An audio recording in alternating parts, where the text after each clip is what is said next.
This is Ready Set Reiki, a podcast about Reiki, the universal energy life force, from the curious beginner to the seasoned master teacher, welcoming all systems, lineages, and all levels. Reiki is a journey and not a destination. And on this Ready Set Reiki journey, we refer to ourselves as guides rather than hosts, as we too are traveling, supporting, learning on this Ready Set Reiki journey as well. And with that said, I am your first guide, Tracy Seawright. And I'm your second guide, Millie Pampina. And today we are honored to have Lisa Graham as our guest. Lisa has been in touch with other dimensions her entire life, starting with a simple ghost sighting at a young age and accumulating with her current work, teaching others to manage and heal their own energy and psychic abilities through coaching, Kundalini Reiki, light language, past life connection, and other psychological tools. She holds many certifications in coaching and healing modalities, including being gifted with channeling her own healing modality in 2020. Lisa is also very well versed in Uzui Reiki and has received a master levels in 2013 and 2019, respectively, as well as Kundalini Reiki Master in 2021. She loves teaching Reiki to those with new energy healing. Being able to witness someone's growth is a very fun part of her work.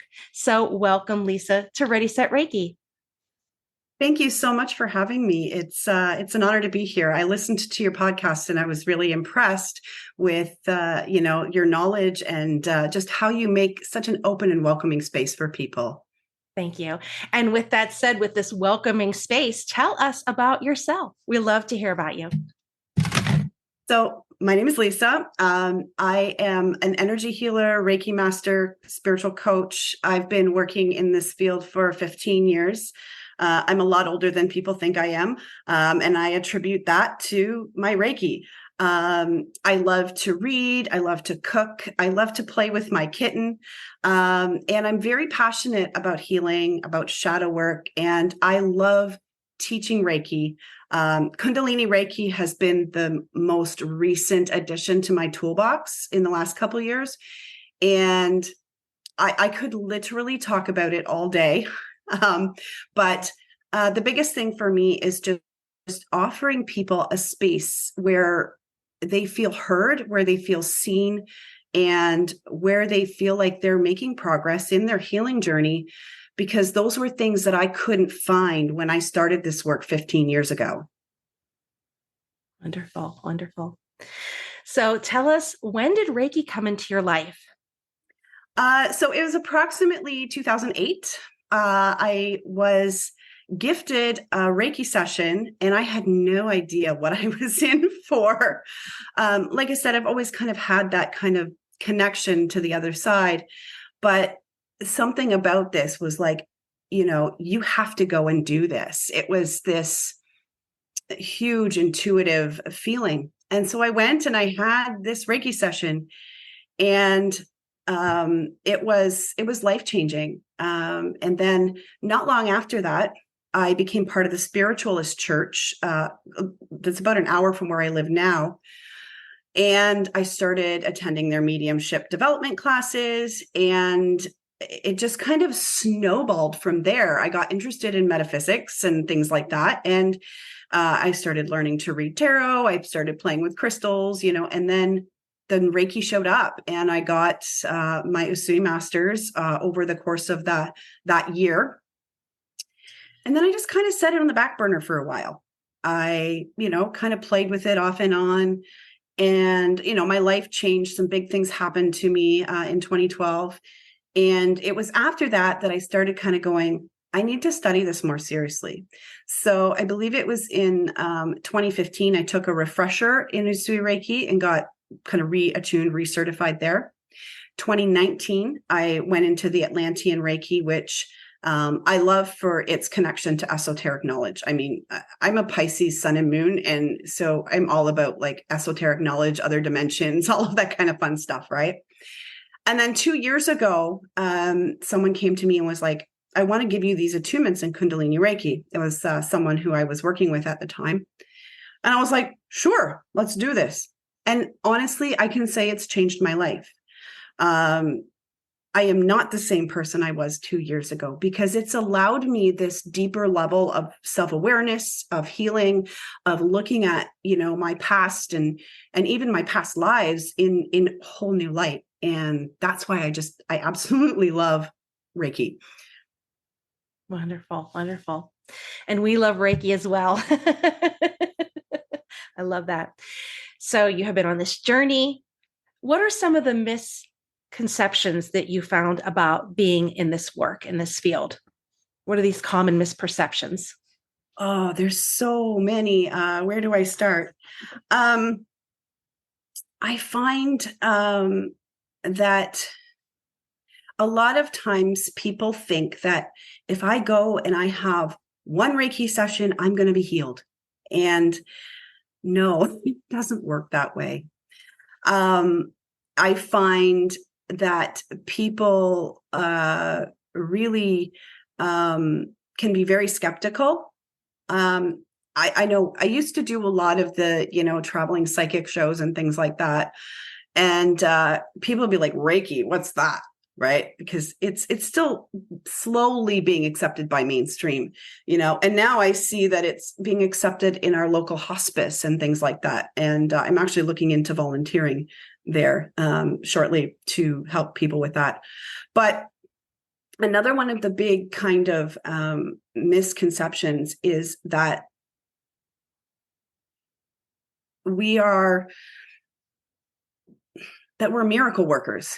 And a lot of people don't realize that we are just a channel. We're just literally a medium for that healing energy. And we have to be careful about our biases when we're giving people messages. So that's one of the reasons why I'm so passionate about the shadow work portion of it. Because if I can be comfortable moving my ego out of the way and just delivering the message as it is coming through, it's going to have more impact. It's going to have more, it's going to help them in a lot better way. But the biggest misconception I find too is that there's never enough, right? That there's not enough people to go around, that there's not enough abundance to go around. And I don't know about you, but I'm pretty sure with nearly 8.5 billion people on this planet, that there's enough for each one of us to make very comfortable livings off of this. Right. And that we should give it away for free. That's another piece that really bothers me. And not because I feel like, I have to make tons of money from this, but because there needs to be that exchange, or it's not appreciated in the manner that it was meant to be shared in the world. Right. Wonderful, wonderful. So with that, what are some of the biggest challenges this industry is facing today? The biggest thing I'm finding, and it's mostly because of the multidimensional nature of my personal work, is the skepticism by people who are, quote unquote, science purists, people who think that everything is about science. In some respects, I find that people use these things like science and spirituality and religion, and they turn science into a religion, and they turn atheism into its own religion. And I don't necessarily feel that that's the right way to look at things, because a big part of this is balancing science and spirituality. And then the other thing that I do find is, when we get on social media, there can be detractors. There can be, people who are going to say things that are not appropriate. And then just finding that the algorithms on social media tend to favor more mainstream ideas and content. That's the hardest part, I think, about everything that we deal with as Reiki practitioners. And just people who are afraid to share their work. And afraid to speak authentically about it. That's really a really important piece of it, in my opinion. Wonderful, wonderful.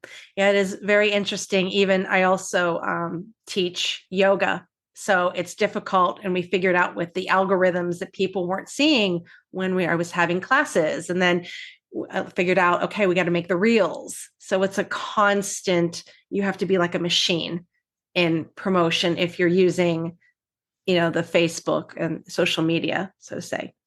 So when it is time for you to get your Reiki tune-up, what qualities do you look for in a Reiki practitioner? There's so many things. So for me, energy is my first language. So the first thing I'm going to be doing is kind of reading that person's energy. What are they giving off? Are they someone who is open-minded? Are they kind and compassionate? But also, are they someone who's not willing to let people ignore things? Right. I'm very fortunate. My husband is also fully attuned to Kundalini Reiki, so we can just do our own exchanges. But when I am looking, it's someone that I feel relatively safe in their presence and in their energy. That's a really important thing for me. Wonderful. So what advice would you give someone brand new to this, our curious beginner who is listening to this and saying, wow, I really resonate with this? What advice would you give them about this profession? The biggest thing is don't be afraid to share your voice. Develop relationships. Don't compare yourself to other healers. Every single person has a unique frequency and vibration on this planet, and they have the opportunity to share their work in a way that is authentic, right? We need to be our most authentic selves. And I know society doesn't always allow for that, but the more we kind of allow ourselves to live in that authenticity, and even in things that bring us joy, the freer we're going to be as a society. So I have some very deep beliefs about the the way our world is right now, but that's another podcast. Wonderful. Another piece is set boundaries. If you are with clients, set boundaries. That was something I learned the hard way a few years ago. You'd get that person who'd message you at 6:00 at night. Can I get a reading tonight? And I would do it, and then I realized, wait a second, I'm burning myself out. And the other piece is self-care. And when I say self-care, I'm not talking about wine and bubble baths, because though that is a wonderful, fun thing to do, that is not true self-care. That is just a relaxation moment. We need to be, making sure we are paying attention to things like our diet, like our movement practices, whatever those look like. Also, what is your kind of mental and emotional? Are you journaling? Are you questioning how you're feeling about things? And that's when you want to do your own shadow work. And then make sure you're practicing your Reiki every day. I have Kundalini Reiki students. I had one in particular. She came back about a month after the class was finished, and she said, I don't know, this Reiki just doesn't seem to be working for me. And my first question to her was, did you practice? Because it's like a muscle, right? If we don't practice and move our bodies, our muscles aren't going to work. Well, if we don't practice our Reiki is not going to work as well. And I do recommend practice every day, and practice on yourself as well as, your pets and your family if they're willing. Absolutely. I mean, I love to do Reiki on my dog, but she doesn't love it as much as my cat does. So Yeah. And I find that too in this journey, that those who have come to me and say it's not working. And then as we start going backwards and looking at things that they're not practicing, they're not bringing it into their daily life somewhere to build that, to bring that strength up with it. So exactly. Yes, I could not agree more with you. So what books do you recommend? I actually have two that I recommend to everybody. Like I said, I am very much about the shadow work and healing the inner child. So the first one I recommend to people is called How to Do the Work by Dr. Nicole LaPera. She's a psychologist. She's known as the holistic psychologist. I have read that book multiple times, and every time I find something new within myself and within my inner child to kind of work on and look at things in a more loving, compassionate perspective. And then the other one that I always recommend to people, especially if they're new to energy work, is called Ghosts Among Us by James Van Praagh. It's an older book. It actually was one of the pieces that got me started on my journey that I didn't actually realize until probably 5 years after I got started, that I remembered, hey, wait, I read this book because I found it at Walmart. It was really expensive because this was, 15 years ago. It was $30 for the hardcover. Right. And I bought it anyway, because it was one of those things where I was like, yes, I have to buy this book. And it really helped me understand what energy was, how I could work with it, and was kind of like that jumping off point. So it's a really great beginner resource if you're new to energy work. Wonderful. So tell us your offerings. You offer any classes, workshops, sessions, and how our listeners can find you to connect with you. Yeah. So I offer a variety of different services. I offer just basic sessions. You can just get a Kundalini Reiki chakra cleanse. So we can come in, just kind of reset your energy and send you on your way if that's what you're looking for. We can get deeper than that. We can do a custom healing session, past life healing and reading sessions. Those are very unique, the ones that I do, because how we do it is we work with the past life Reiki, and you get a story along with, what pattern, emotional, energetical, contract, whatever pattern there that you brought with you. I also do spiritual coaching, and have several packages about that. And I always recommend, people, if they're curious about my work, book a discovery call, because that's a great way for us to spend, 20 minutes, half an hour to get to know each other and find out if we're a good fit to work together. I do also offer a Kundalini Reiki crash course, I call it. It's a 4-week course where you get all of your Kundalini Reiki attunements. You learn how it works. We learn about Kundalini energy. And also you are a certified practitioner at the end of it. There are 18 reiju. Reiju is the word for attunements. And I could talk about that one all day. So that's kind of the basics of what I offer. They can find me on Facebook and Instagram under Moon Over Pisces. That's the name of my business. Just because I have all of those Pisces placements in my chart, it just was one of those things that kind of came to me. My website, moonoverpisces.ca. And you can also find me on YouTube, the same name, Moon Over Pisces. Great. For our listeners who are those curious beginners, you tell a little bit about a discovery call. Like if they feel like, ooh, I want to do this, but what's that discovery call? So basically, when someone books a discovery call, I sit with the energy of whatever they've kind of presented to me there. And I will ask them some questions about their journey, about where they're at and what they're looking for, and just kind of find out if, there's someone who is willing to do the work that's going to be offered. Because though I come across as very meek and kind, I can be kind of a demanding coach, because we need people who are willing to heal themselves. So yeah, it's just literally a conversation that we have. I ask you some questions and we go from there. Wonderful. And you offer in person and online as well? Absolutely. All right. Where is your location?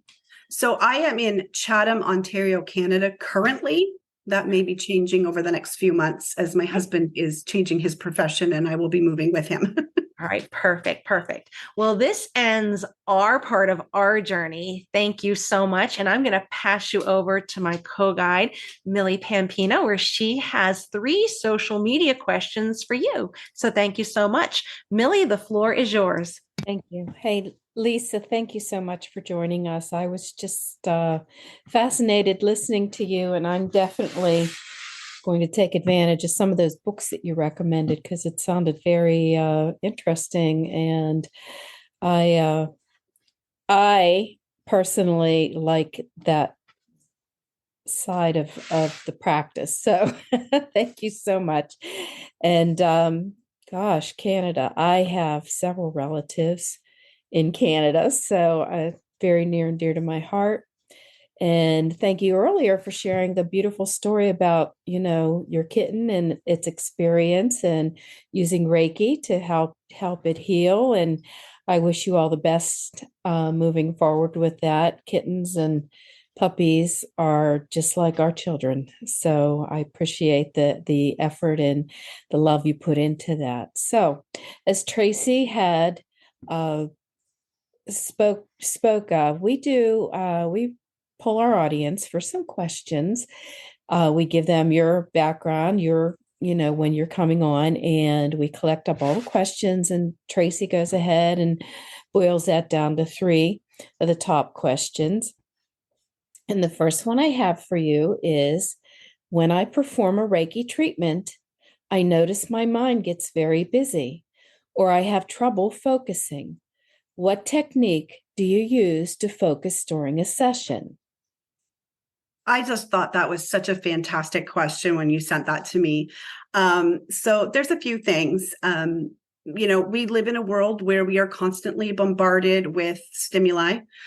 So I meditate every day. It might only be for 5 minutes. It might be for an hour. It depends on, how I'm at. But the idea behind that is this is a practice that helps us focus. And a lot of people get overwhelmed with that because they get kind of stuck in that notion of like, I have to be quiet and I have to clear my mind and be perfect. No, it is a practice. It takes time to learn to focus. And so I recommend, researching meditation and what forms of it work best for you. Some people need music. Some people need silence. Some people need to be guided. Some people need to focus strictly on their breath. Some people need to practice mindfulness. You can practice meditation while you're doing the dishes, things like that. And I find that that is a very helpful thing. When you find extra thoughts, because what happens when you're in that Reiki session is you're now open to everything that's willing to just kind of pop into your energy field. And so if you find there are things that are unhelpful, you can kind of say, I appreciate that, but this is a thought that we don't need right now, and just gently push it aside. We're not judging it. We're not, giving it any credence. We're just gently pushing it aside. Another piece that I do is I do make sure that I run Reiki on myself, and I make sure that I am centered and grounded before and after a session, because we want to be that clear channel, and we don't want to have the bias that we can often carry when we are working on someone and are offering them these messages. And then afterwards, it's about, kind of releasing their energy back to them with love and compassion so that they can continue with their healing. So yeah, just making sure you're centered and grounded, and practicing focus is really important.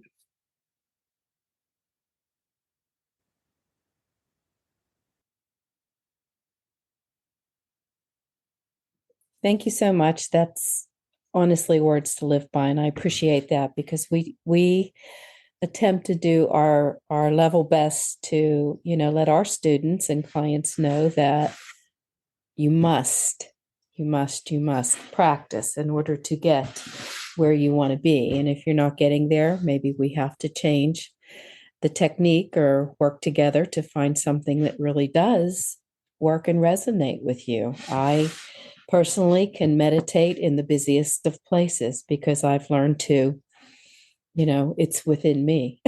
But a lot of people are, they're busy, they're learning, they're taking it all in. And, I appreciate that, the words of wisdom there for them. So again, the second question, what makes Reiki different from other forms of energy healing?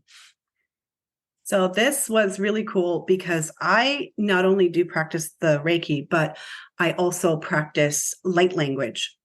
And so for me, the biggest difference is, so I'm also have masters in 3 different Reikis. So this really kind of is a fun thing to look at. So within the 3 Reikis that I practice, so the Usui, I find is best for physical and even mental things that people are working with. The Atlantean Reiki that I work with is best if you are looking for esoteric knowledge. And then finally, the Kundalini Reiki is very specific. It is specifically designed to help raise the Kundalini energy, but it's also very wonderful for being able to target specific things. So with past lives, karma, I've worked with generational healing with this, emotional healing, specific emotions, when someone's holding a lot of fear around something, for example. The difference with that, though, is when I work with light language, what I'm doing is I'm creating an energetic program. So kind of think of it as like a quantum computer program. I wish I could explain it better, because quantum physics is still just a little bit beyond my scope of being able to explain. I have this odd understanding of it, but we are quite literally writing a program for that situation, that person, whatever. So an example of how I might use that is, say someone comes to me, and this actually is a kind of a real life example of someone that I've been working with for quite a while on. They have difficulty with relationships. And when I say relationships, I mean romantic relationships. And so what we've done is we've gone into their childhood and we've worked on, things that correspond to the issues that they're having. But then what we do once we release the energy of those childhood patterns and past life patterns and things like that, is we go in and we write this program to help her invite in love, to help her invite in being open in relationships, to help her invite in all of these things. And specifically, self-love is super important in this part, right? So that's one of the ways that they would differ, in that the Reiki will help with the healing, whereas the light language will help with creating the new and integrating the new ways of thinking and being. Very interesting. And we can find this training and everything on your site. I'm asking for myself now. Yeah. So Yes, absolutely. Absolutely. Like I said, I do generally recommend booking that discovery call, because it helps us kind of determine what the best course of action is. I don't believe in, needlessly spending money on things, right? I believe in, like, let's work with what works best for you. That's always been how I've approached sales. Beautiful. Beautiful. And our third question is, I recently had my first Reiki treatment. Why did I get so emotional during my Reiki treatment? That's a great question. That is an absolutely fabulous question, because it actually ties into my story about my very first Reiki treatment. I deliberately didn't tell this part of it because I knew I wanted to talk about it in this part. So, like, we live in a society that would rather we didn't feel or express emotion, right? We don't get excited about things, don't be sad about things, just be neutral and just accept things how they are. And the reason we get so emotional is think of it like a pond. So you have that layer on top that's still, and then you have that kind of mud and that sludge underneath, right? And what happens with a Reiki session is we get in there and we muddy up those waters. We're digging into the dirt, essentially, to try and heal whatever it is that's coming up for you, whether it's emotional or physical or childhood or past life or whatever it is that we're working on. And when I had my very first Reiki treatment 15 years ago, and I still laugh about this because it was so, I did not expect this. And when I went back and told the lady, she's like, yeah. And so now I try to make sure I warn people, these are some of the things you're going to experience. And one of them is that emotionality. I went home and I just sat on the couch. My kids were young at the time, and we were watching TV, but I literally felt myself move through this entire gamut of emotions. I was happy. I was sad. I was elated. I was angry. I felt jealousy over something that made no sense. I felt afraid. And I even then finally went into joy. And finally, it took hours and it finally balanced out. But the interesting part about that for me was not long after that, I made the decision to go off of antidepressant medication. And I have to say, working with Reiki over the last 15 years has really helped me stay off of it and find more holistic and natural ways of dealing with, the high functioning depression that I lived with for years. I love that story because it's very relatable.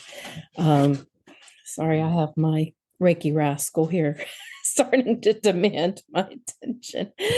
But thank you so much, Lisa. Is there anything else you'd like to, add? This brings the end of the questions that we have. And is there anything else that you might have forgotten or would like to bring forward for our listening audience? I think I would just say, if you're someone who is skeptical about Reiki, take a step back and ask yourself why. What is it about it? Is there a fear there? Is there a need to be right? Is there, something along those lines? Because as humans, we do often find ourselves kind of stuck in certain mindsets. And I believe that being open-minded about everything is, a much better way to navigate the world, because it gives us the opportunity to be kind to others, to be compassionate, and to really make connections. For me, that's probably the most important piece of it all, is just be willing to make connections with others on an open, honest, and integral way. Thank you so much.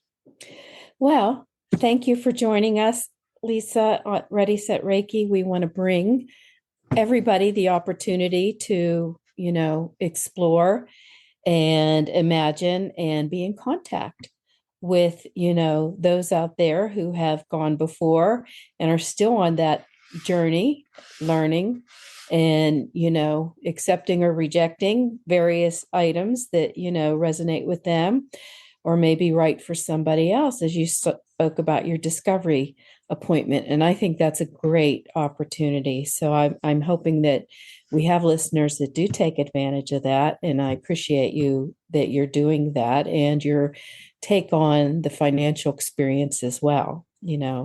I appreciate that it would be better to align the individual with what would work best for them rather than just having them pick and choose and spending money possibly needlessly because they won't be excited, they won't practice, they won't continue on this beautiful journey of what I say, continue on with your blessing and graces.